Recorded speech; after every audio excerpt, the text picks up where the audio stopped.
Hi అండి, నేను మీ జ్యోతి. ఈరోజు మన ఛానల్లో సేమియా ఉప్మా ఎలా చేసుకోవాలనేది తెలుసుకుందామండి. ముందుగా కడాయిలో నూనె పెట్టుకుని నూనె కాగాక కొద్దిగా శనగపప్పు, కొద్దిగా మినపప్పు వేసి వాటిని బాగా ఎర్రగా వేయించుకోవాలండి.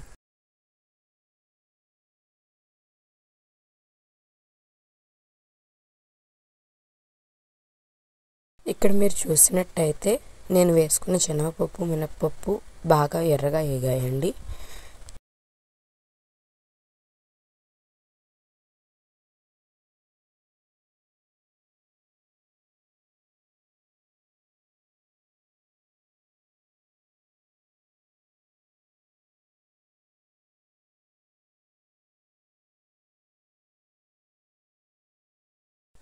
శనగపప్పు, మినపప్పు వేగాక అండి ముందుగా కరివేపాకు వేసుకుని వేగాక మళ్ళీ కొద్దిగా ఎండుమిర్చి వేసుకొని తర్వాత ఆనియన్స్ కొద్దిగా కోసుకొని వేసుకోవాలండి. ఈ ఆనియన్స్ అన్నీ వేగిపోయాక అండి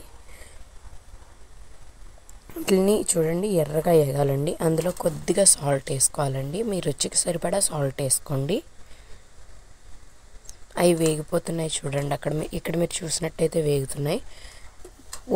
మీరు ఏ గ్లాస్తో అయితే సేమియా తీసుకుంటారా అండి దాంతో 1.5 నీళ్ళు పోసుకోవాలండి. నేను 2 గ్లాసెస్ తీసుకోవడం వల్ల నేను 3 గ్లాసులు వాటర్ పోసానండి. మీరు ఇక్కడ చూసినట్టయితే అండి వాటర్ హీట్ ఎక్కుతున్నాయి చూడండి.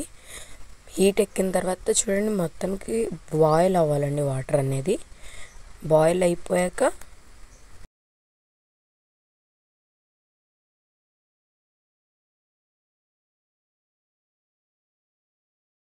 ఇలా బాయిల్ అయిపోయాక అండి ఆ తర్వాత మనం సేమియా వేసుకోవాలండి. మనం తీసుకున్న సేమియా అంతా అందులో వేసేసుకుని కలుపుకోవాలండి. ఒకసారి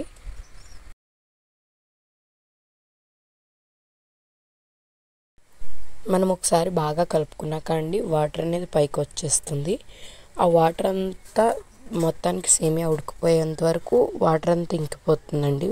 సేమియా ఉడికేలోపు సేమియా ఉడికిపోయాక అండి అసలు వాటర్ అనేది లేదండి. వాటర్ అనేది ఉండదు.